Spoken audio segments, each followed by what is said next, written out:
Media Promkes. Yuk kita bahas pembahasan menarik seputar kesehatan.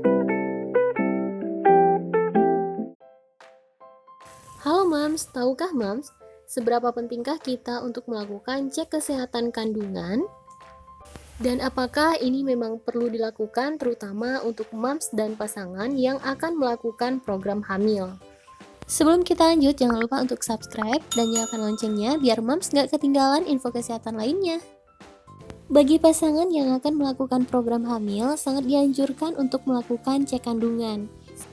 Pemeriksaan ini dilakukan untuk mengecek kondisi organ reproduksi Mams, termasuk rahim, ovarium, hingga kondisi hormonal. Apa saja pemeriksaan yang akan dilakukan? Pemeriksaan yang akan kita lakukan untuk melakukan cek kandungan ini diantaranya adalah pemeriksaan pap smear, polycystic ovarian syndrome atau yang biasa dikenal dengan PCOS, pemeriksaan endometriosis, siklus haid yang tidak teratur, radang panggul atau PID, serta pemeriksaan NIOM dan juga kista. Saat merencanakan kehamilan, sangat penting untuk melakukan pemeriksaan pra-kehamilan.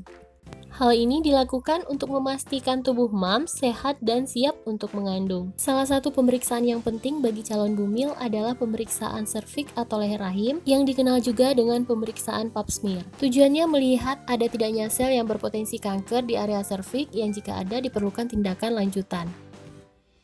Selanjutnya akan dicek juga kondisi kesehatan Mams, apakah ada polycystic ovarian syndrome atau biasa disebut juga PCOS. PCOS merupakan kelainan hormonal yang menyebabkan terbentuknya kista atau folikel kecil yang berisi cairan di ovarium.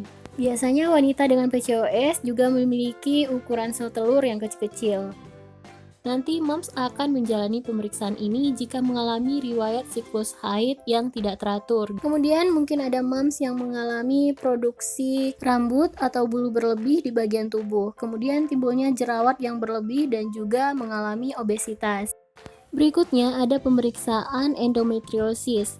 Endometriosis ini adalah penyakit ketika jaringan yang merupakan lapisan permukaan rahim atau biasa disebut endometrium tumbuh di bagian luar rahim. Peradangan yang terjadi karena endometriosis ini dapat merusak sel telur dan juga sel sperma. Kondisi ini tentunya mengganggu kesuburan dan dapat menghalangi terjadinya pembuahan. Dan buat Mams yang mengalami siklus haid yang tidak teratur, biasanya akan lebih kesulitan dalam menentukan masa subur. Rentang dari menstruasi atau siklus haid normalnya itu berkisar 21 hingga 35 hari. Nah, jika mau mengalami siklus haid kurang dari 21 hari atau lebih dari 35 hari, maka dikatakan siklus haidnya tidak teratur.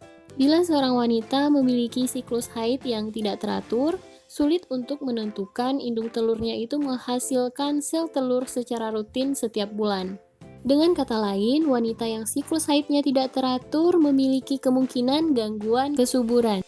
Untuk Mams yang akan menjalani program hamil atau sedang menjalani program hamil yang belum pernah konsultasi kepada ahlinya atau dokter kebidanan dan kandungan, diperlukan konsultasi segera jika mengalami permasalahan seperti ini. Kemudian ada yang namanya pelvic inflammatory disease atau radang panggul yang disingkat juga PID. Ini merupakan infeksi pada serviks, rahim, tuba fallopi, ataupun ovarium. Bila radang panggul bersifat ringan dan ditangani sedini mungkin, kemungkinan untuk hamil masih tinggi. Namun radang panggul yang parah dan tidak diobati bisa menyebabkan kemungkinan tersumbatnya tuba fallopi. Tuba fallopi adalah saluran yang menghubungkan indung telur atau ovarium dan rahim, yang berfungsi sebagai tempat berjalannya sel telur dari ovarium menuju rahim saat terjadinya ovulasi, dan juga sebagai tempat pertemuan antara sel telur dan sel sperma saat terjadinya pembuahan. Jika saluran ini tersumbat, akan memperkecil peluang untuk terjadinya kehamilan. Pemeriksaan yang terakhir dari organ reproduksi yaitu melihat apakah ada miom dan kista. Miom adalah pertumbuhan sel yang bersifat jinak dari otot dinding rahim, sedangkan kista ovarium adalah kantong berisi cairan yang berkembang di ovarium. Jika ini ditemukan pada pemeriksaan organ reproduksi, harus dapat penanganan yang tepat dari dokter. Jadi, buat Mams yang akan melakukan promil, disarankan terlebih dahulu untuk melakukan cek kesehatan organ reproduksi. agar organ reproduksi Mams siap dan sehat untuk menjalani kehamilan. Oke Mams, sampai di sini dulu videonya.